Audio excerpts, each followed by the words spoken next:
Hello everyone, welcome to my YouTube channel. चलिए आज की वीडियो में मैं अपने बारे में आप लोगों को कुछ बताता हूँ। तो मेरा नाम प्रभास कुमार है। मैं इंडियन रेलवे में as a electrical engineer posted हूँ। मेरा educational background electrical and electronics engineering में बीटेक है। मैंने आरआरबी एएलपी एवं आरआरबी जेई को फर्स्ट अटैम्प्ट में क्लियर किया हूँ। मैंने आरआरबी एएलपी का जो फॉर्म भरा था वो आरआरबी मुजफ्फरपुर से डाला था। आरआरबी एएलपी का सेंट्रलाइज एम्प्लॉयमेंट नोटिस नंबर 1/2018 था एवं आरआरबी जेई का सेंट्रलाइज एम्प्लॉयमेंट नोटिस नंबर 3/2018 था। मैंने आरआरबी एएलपी का फॉर्म तो बता ही दिया, आरआरबी मुजफ्फरपुर से भरा था एवं आरआरबी जेई का फॉर्म आरआरबी मालदा से भरा था।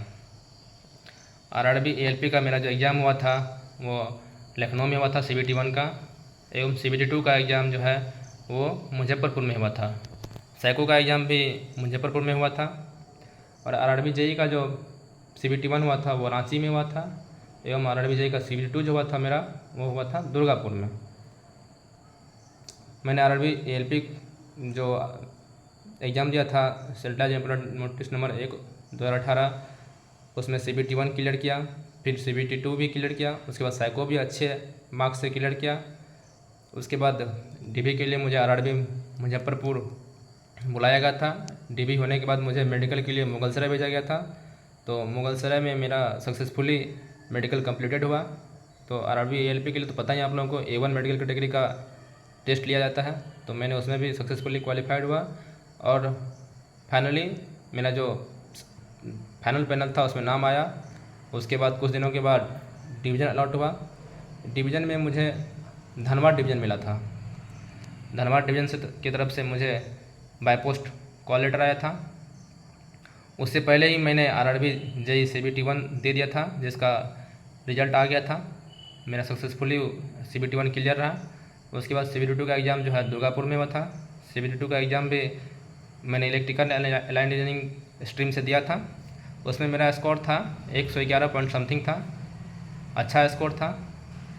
और आरआरबी मालदा में ज़्यादा उस टाइम सीट नहीं था, कुछ वर्कशॉप का सीट था नहीं, उतना नॉर्मल सीट था, इलेक्ट्रिक जनरल का था, TRD का था, TLS का था, यही सब था। तो अच्छा स्कोर किया था मैंने। उसके बाद मुझे आरआरबी जेई के लिए डॉक्यूमेंट वेरिफिकेशन के लिए आरआरबी मालदा जो है बुलाया गया उस प्रॉपर डॉक्यूमेंट के साथ। तो मैंने उसका DB में अपियर हुआ, DB क्लियर हुआ सक्सेसफुली। उसके बाद मुझे जमालपुर भेजा गया था मेडिकल टेस्ट के लिए और मेरा मेडिकल टेस्ट था A3 कैटेगरी का मेडिकल टेस्ट देने के लिए मुझे भेजा गया था। तो जमालपुर में मैंने मेडिकल टेस्ट दिया और मेरा मेडिकल टेस्ट सक्सेसफुली कंप्लीट रहा A3 मेडिकल कैटेगरी का।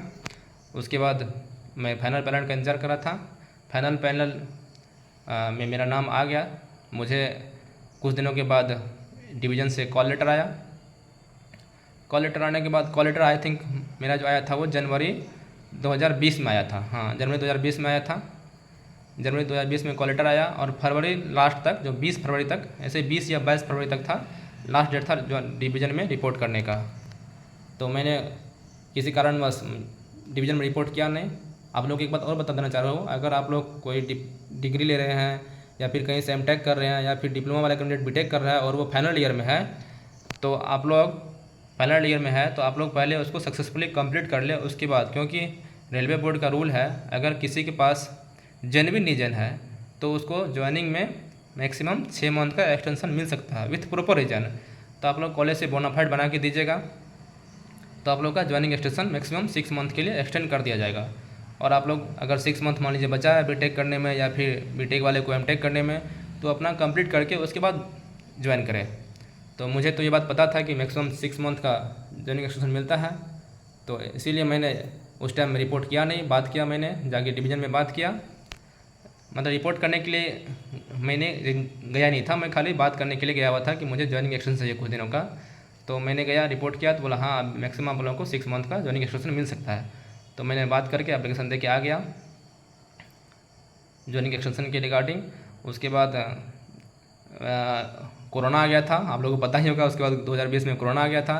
तो कोरोना के बाद मैंने फिर से जाके आरआरबी जेई में ज्वाइन किया। उसके बाद आपको पता है आरआरबी जेई में 1 ईयर का ट्रेनिंग होता है, किसी पोस्ट में तो ऑन जॉब ट्रेनिंग ही होता है और कहीं कहीं पे जनरली आप लोगों को मैक्सिमम पोस्ट का जो है इंस्टीट्यूट ट्रेनिंग होता है, तो आप लोगों को इस इंस्टीट्यूट भेज दिया जाएगा। और कुछ दिन का फील्ड ट्रेनिंग भी होता है, कुछ दिन का इंस्टीट्यूट ट्रेनिंग भी होता है। ट्रेनिंग में आप लोगों को ओनली स्टाइपेंड के तौर पे बेसिक प्लस डियरनेस अलाउंस दिया जाएगा। बेसिक तो आप लोगों का 35,400 है, और अभी का जो रेट है डीए का वो 50% है। डीए जो 50% अभी है, बट ये साल में 2 बार बढ़ता है, तो उसी हिसाब से आप लोगों का सैलरी भी साल में 2 बार बढ़ेगा।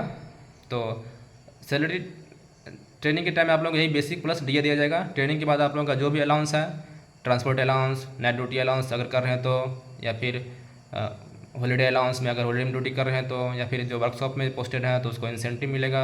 उसके बाद एचआरए मिलता है, तो एचआरए ये सब अलाउंस आप लोगों को ट्रेनिंग के बाद दिया जाएगा।